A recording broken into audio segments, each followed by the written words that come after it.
السلام عليكم ورحمة الله تعالى وبركاته.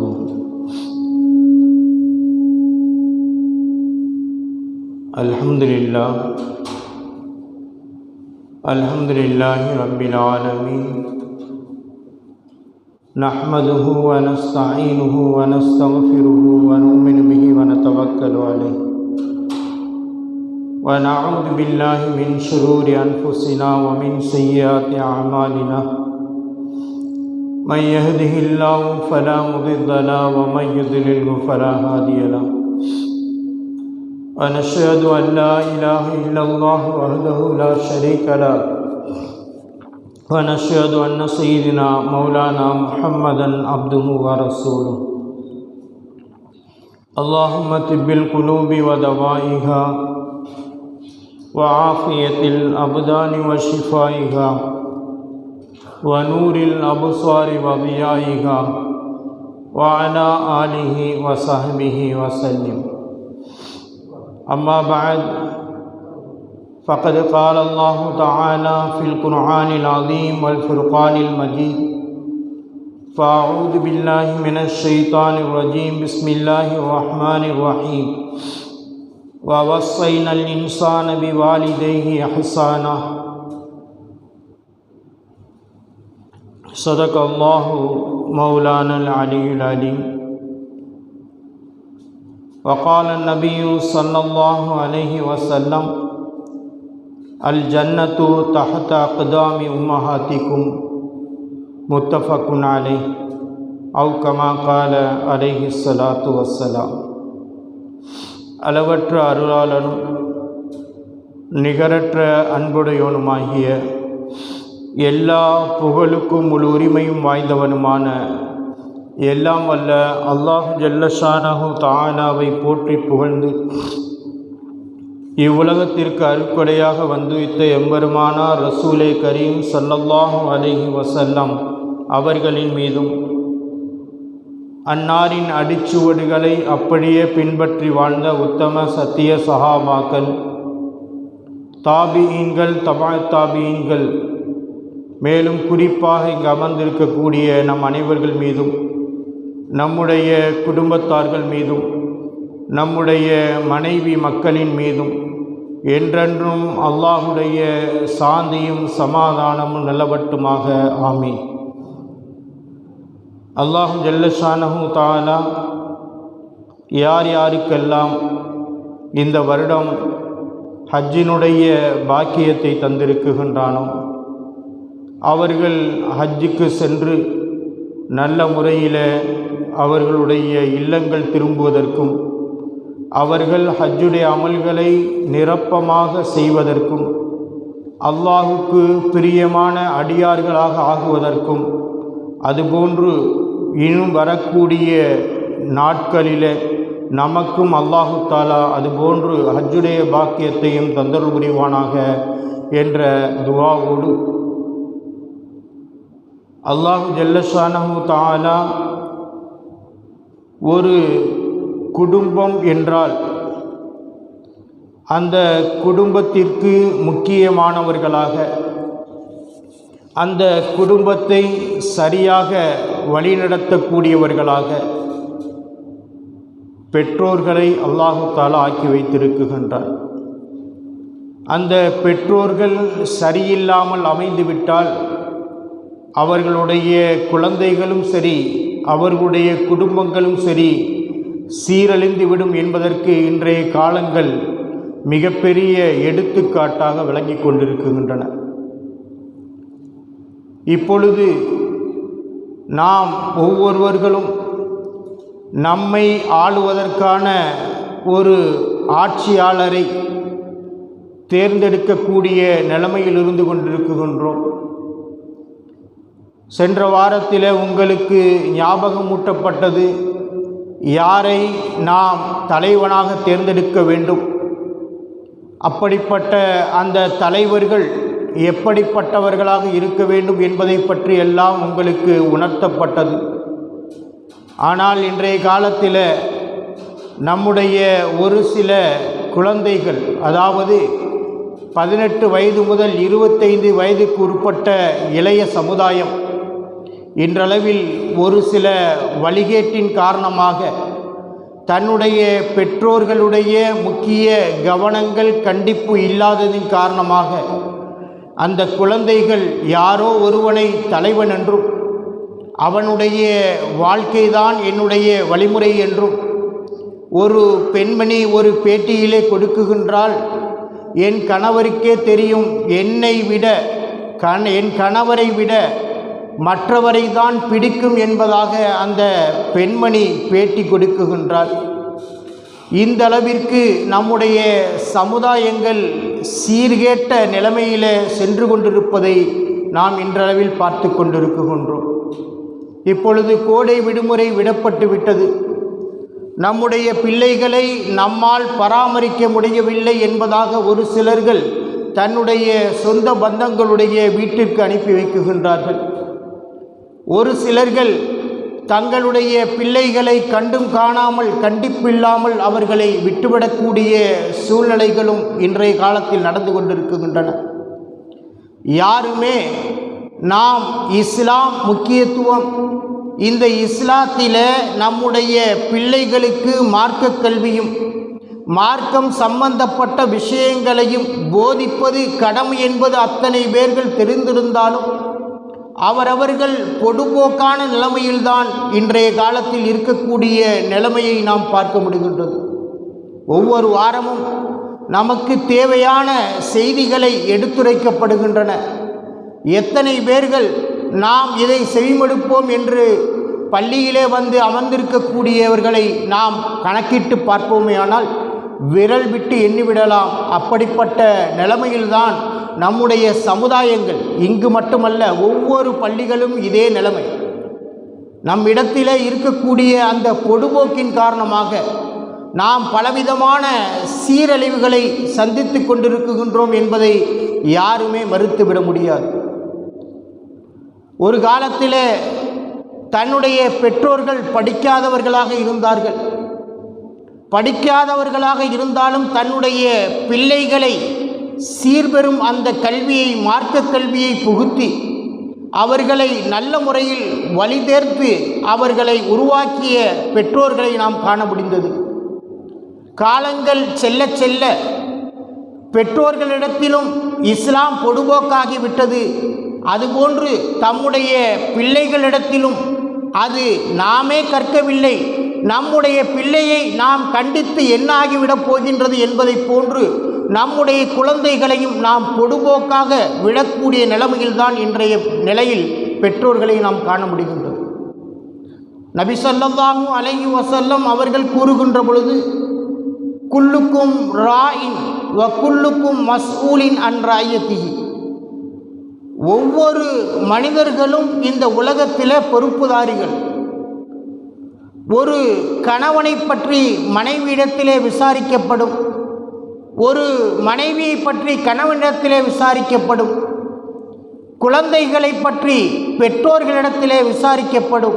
இப்படி ஒவ்வொருவரிடம் ஒவ்வொரு பொறுப்புதாரிகள் அதற்குண்டான அந்த பதிலை அல்லாஹ்விடத்திலே அவர்கள் சொல்லியே ஆக வேண்டும் என்பதை நபி ஸல்லல்லாஹு அலைஹி வஸல்லம் அவர்கள் நமக்கு உணர்த்தி காட்டுகின்றார்கள். அல்லாஹு ஜல்ல ஷானஹு தஆலா நான் மேலே ஓதிய அந்த ஆயத்தை கூறுகின்ற பொழுது, வஸ்ஸைனல் இன்சான பிவாலிதைஹி இஹ்சானா, அதிகமாக அல் குர்ஆன் ஷரீஃபிலே அல்லாஹு ஜல்ல ஷானஹு தஆலா முதலிலே அல்லாஹுவிற்கு நீங்கள் கட்டுப்படுங்கள், தொழுகையை நீங்கள் நிறைவேற்றுங்கள், உங்களுடைய பெற்றோர்களுக்கு நீங்கள் உபகாரம் செய்யக்கூடியவர்களாக இருங்கள் என்பதாக தொடர்படியாக இந்த 3 விஷயங்களையும் அல்லாஹு தஆலா கூறி காட்டுகின்றார். ஒரு சில காலங்கள் நம்முடைய பிள்ளைகள் என்னுடைய சொல் பேச்சு கேட்கவில்லை, அவர்கள் வழிகேட்டில் சென்று கொண்டிருக்கின்றார்கள், என்னுடைய பிள்ளையை திருத்த முடியவில்லை என்பதாக சொல்லக்கூடிய ஒரு சில பெற்றோர்கள் அவர்களுடைய நிலைமை ஏன் இப்படி ஆனது என்பதாக நாம் பார்க்குகின்ற பொழுது, அவர்களிடத்தில் உண்டான அந்த மார்க்க கல்வி இல்லாததின் காரணமாகத்தான் அவர்களுடைய வாழ்க்கை சீர்கேட்டு வழிகட்ட நிலைமையில் சென்று கொண்டிருக்கின்றது என்பதை நம்மால் காண முடிகின்றது. ஆனால் இன்றைய காலத்தில் நம்முடைய குழந்தையை பெற்றோர்களும் அடிக்க முடியாது, யார் படித்து கொடுக்குகின்றார்களோ அந்த ஆசிரியரும் அடிக்க முடியாது.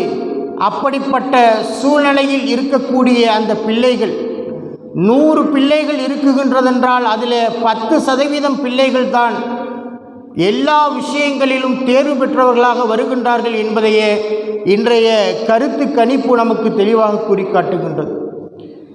ஏன் அல்லாஹு ஜல்லஷானஹு தஆலா பெற்றோருக்கு இவ்வளவு பெரிய பொறுப்பை கொடுத்திருக்கின்றான்?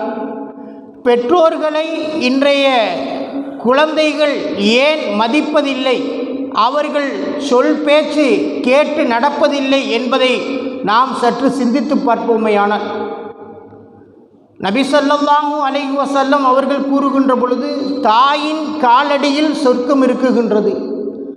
யாரொருவன் தாயுடைய சொல்லுக்கு கட்டுப்பட்டு நடக்குகின்றானோ, தாயினுடைய அத்தனை விஷயங்களிலும் பராமரிப்பு உள்ளவனாக வாழுகின்றானோ, அதுபோன்று அந்த தாய் வயோதிகம் அடைகின்ற பொழுது அவர்களுக்குண்டான தேவைகளையும் உபகாரங்களையும் செய்கின்றானோ, அப்படிப்பட்டவன் சொர்க்கம் செல்வான் என்பதை நபி ஸல்லல்லாஹு அலைஹி வஸல்லம் அவர்கள் தெளிவாக கூறிக்காட்டிவிட்டு, இதில் சஹாபாக்கள் கேட்குகின்றார்கள் நபி ஸல்லல்லாஹு அலைஹி வஸல்லம் அவரிடத்தில், நான் யாருக்கு அதிகமாக கட்டுப்பட வேண்டும் என்பதாக கேட்குகின்ற பொழுது, உம்மி, உன்னுடைய தாய்க்கு நீ கட்டுப்படு என்பதாக அவர் நபி ஸல்லல்லாஹு அலைஹி வஸல்லம் அவர்கள் கூறுகின்றார்கள். அவர் திரும்பவும் கேள்வி எழுப்புகின்றார், திரும்பவும் அதே பதிலை கூறுகின்றார்கள். மறுபடியும் அவர்கள் அதே கேள்வியை எழுப்புகின்றார்கள், மறுபடியும் அதே பதிலை கூறுகின்றார்கள். 4வதாக கேட்குகின்ற பொழுதுதான், உன்னுடைய தந்தைக்கு நீ வழிபடு என்பதை நபி ஸல்லல்லாஹு அலைஹி வஸல்லம் அவர்கள் கூறினார்கள் என்பதாக ஹஸ்ரத் அபூ ஹுரைரா ரலியல்லாஹு தஆலா அன்ஹு அவர்கள் அறிவிக்கக்கூடிய செய்தியிலிருந்து நம்மால் காண முடிகின்றது. இன்றைய காலத்தில் ஒரு பெண்மணி ஒரு குழந்தையை பெற்றெடுக்க வேண்டுமென்றால், நல்ல ஆரோக்கியமான குழந்தையை பெற்றெடுக்க வேண்டுமென்றால் 40 வாரங்கள் வரை அந்த குழந்தை குறிப்பாக 280 நாட்கள் கருவறையில் தங்கி இருக்குகின்றன. அந்த கருவறையிலிருந்து அந்த குழந்தை வெளியாகின்ற பொழுது அவர்கள் அனுபவிக்கக்கூடிய அந்த வேதனையை பற்றி, பிரசவ வலியை பற்றி கூறுகின்ற பொழுது மருத்துவத்திலே டெல் என்பதாக அவர்கள் கூறுகின்றார்கள். அந்த வலிக்கு டெல் என்பதாக பெயரிடுகின்றார்கள். 45% டெல் என்ற அந்த வேதனையை ஒரு பெண்மணி அனுபவிக்குகின்றார்கள். அதைவிட இன்னும் மென்மேலும் சொல்லப்போனால் அதிகப்படியாக 57 டென் வலியை அந்த பெண்மணி கடக்குகின்றாள் என்பதாக இன்றைய மருத்துவர்கள் நமக்கு கூறி காட்டுகின்றார்கள். ஒரே நேரத்தில் 20 எலும்புகள் சேர்ந்தால் நம்முடைய உடலிலே என்ன பாதிப்புகள், என்ன வலியை நாம் சந்திப்போமோ அப்படிப்பட்ட அந்த வலியை ஒரு தாய் சுமக்குகின்றாள். அந்த தாய்க்கு இதனால்தான் நாம் வழிபட வேண்டும் என்பதை அல்லாஹு ஜல்லஷானஹு தஆலா அல் குர்ஆன் ஷரீஃபின் மூலமும் நபி ஸல்லல்லாஹு அலைஹி வஸல்லம் அவர்கள் தன்னுடைய சொற்களின் மூலமாக உணர்த்துவதை நம்மால் காண முடிகின்றது. நபி ஸல்லல்லாஹு அலைஹி வஸல்லம் அவருடைய காலத்தில் ஒரு பெண்மணி,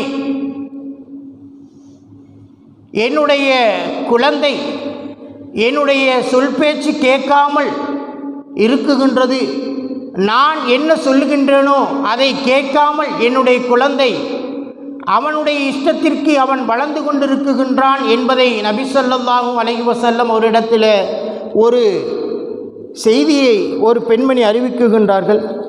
அந்த நேரத்தில் நபி ஸல்லல்லாஹு அலைஹி வஸல்லம் அவர்கள் கூறுகின்றார்கள், நான் கூறக்கூடிய செய்தியை அந்த உன்னுடைய மகனிடத்திலே கூறுங்கள், அந்த குழந்தை இனிமேல் உங்களுக்கு மாறே செய்யாது என்பதாக நபி ஸல்லல்லாஹு அலைஹி வஸல்லம் அவர்கள் கூறி, நபி ஸல்லல்லாஹு அலைஹி வஸல்லம் அவர்கள் தாயினுடைய அந்த காலடிக்கு கீழே தான் சொர்க்கம் இருக்குகின்றது என்ற அந்த செய்தியை அவர்கள் உணர்த்தி, தாயுடைய சொல்லுக்கு ஒரு பெண் மகனோ அல்லது மகளோ கட்டுப்படுவானேயானால் அவன் சொர்க்கத்திற்கு செல்வான் என்பதாக அந்த தாயிடத்திலே கூறி, இதை உன்னுடைய மகளிடத்திலே நீ போய் சொல் என்பதாக அவர்கள் கூறுகின்றார்கள். அதுபோன்று அவருடைய மகனிடத்திலே அந்த தாய் கூறுகின்றாள். அதற்கு பின்னால் அந்த மகன் இதுவரையிலும் எந்தவித தவறும் செய்யவில்லை என்பதாக நபி ஸல்லல்லாஹு அலைஹி வஸல்லம் இடத்திலே கூறி அந்த தாய் பெருமைப்பட்ட செய்தியையும் ஹதீஸ் கிதாபிலே நம்மால் காண முடிகின்றது. ஹஸ்ரத் அப்துல்லா இப்னு உமர் ரலியல்லாஹு தஆலா அன்ஹு அவர்கள் அறிவிக்குகின்றார்கள், ஒரு சில காலங்களுக்கு முன்னால் இந்த செய்தியும் பேப்பரிலும் தொலைக்காட்சியிலும் அதிகமாக பரவி வந்தது.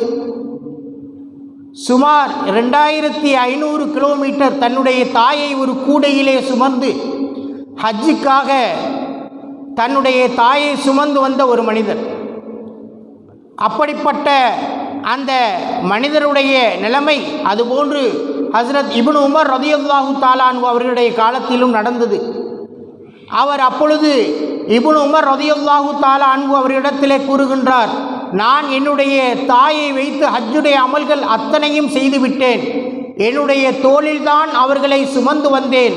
தவாஃபும் செய்தேன், சையும் செய்தேன், நான் கல்லெறிந்தேன், மினாவிலும் தங்கினேன், அரஃபாவிலும் தங்கினேன், முஸ்தலிஃபாவிலும் தங்கினேன் என்பதாக அவர் கூறி, அவர்கள் என்னை பெற்றெடுத்திருக்குண்டான நன்றியை நான் செலுத்திவிட்டேனா என்பதாக ஹஸ்ரத் இப்னு உமர் ரலியல்லாஹு தஆலா அன்ஹு அவரிடத்தில் கேட்குகின்ற பொழுது, இல்லை இல்லை, அவர்கள் உன்னை சுமந்து அந்த பெற்ற நேரத்திலே அவர்கள் பற்ற அந்த கற்ப வேதனையை, அதற்குண்டான நன்றியை கூட உன்னால் நிறைவேற்ற முடியவில்லை என்பதை ஹஸ்ரத் இப்னு உமர் ரலியல்லாஹு தஆலா அன்ஹு அவர்கள் அறிவித்ததாக ஹஸ்ரத் இமாம் புகாரி ரஹ்மத்துல்லாஹி அலைஹி அவர்கள் தன்னுடைய கிதாபிலே பதிவு செய்கின்றார்கள். ஆக இந்த அளவிற்கு தன்னுடைய தாய்க்கும் தந்தைக்கும் உபகாரம் உள்ளவளாக நாம் இருக்க வேண்டும். அப்படிப்பட்ட மக்களாக நாம் தேர்ந்தெடுக்க வேண்டுமென்றால் நம்முடைய பிள்ளைகளிடத்திலே அந்த தீனுடைய கல்வியான மார்க்க கல்வியை நாம் புகுத்த முன்வர வேண்டும். எத்தனை பேர்கள் நம்முடைய குழந்தைகள் மார்க்க கல்வியை கற்றுக்கொள்ள வேண்டும் என்பதற்காக எத்தனை பெண்கள் தன்னுடைய பிள்ளைகளை பள்ளிக்கு அனுப்புகின்றார்கள். எத்தனை பிள்ளைகள் தன்னுடைய குழந்தை இன்றாவது அது நல்ல விதமாக சுதந்திரமாக இருக்கட்டும், இன்னும் 45 நாட்கள் விடுமுறை விடப்பட்டிருக்கின்றன, இந்த நாட்களில் என்னுடைய குழந்தை சுதந்திரமாக வாழட்டும் என்பதாக நினைக்கக்கூடியவர்களும் இந்த உலகத்தில் வாழ்ந்து கொண்டுதான் இருக்குகின்றார்கள் என்பதை நினைக்குகின்ற பொழுது இது மிகப்பெரிய வேதனைத்தான். இப்படிப்பட்ட அந்த குழந்தைகளுடைய வாழ்க்கை பிற்காலத்தில் அவர்களுடைய வாழ்க்கை சீரழியக்கூடிய நிலைமையில் ஆகிவிடக்கூடாது என்பதை ஒவ்வொரு பெற்றோர்களும் கண்ணும் கருத்துமாக இருக்க வேண்டும் என்பதைத்தான் இந்த ஒவ்வொரு விஷயங்களின் மூலமாக நமக்கு உணர்த்தப்படுகின்றது. அல்லாஹு ஜல்லஷானஹு தஆலா நம்மையும் சரி நம்முடைய குழந்தைகளும் சரி மார்க்கப்பட்டுள்ளவர்களாக ஆக்கி நாம் இந்த உலகத்தில் வாழுகின்ற பொழுது அல்லாஹ்வுக்கு பிடித்தமான அடியார்களாக இந்த உலகத்தில் நாம் வாழ்வதற்கு வல்ல அல்லாஹ் கிருபை செய்து தந்தருள் புரிவானாக. ஆமீன் ஆமீன் யா ரப்பல் ஆலமீன். வாஹிரு தாவானா அனில் ஹம்துலில்லாஹி ரப்பில் ஆலமீன். அஸ்ஸலாமு அலைக்கும் வரஹ்மத்துல்லாஹி தஆலா வபரகாத்துஹு.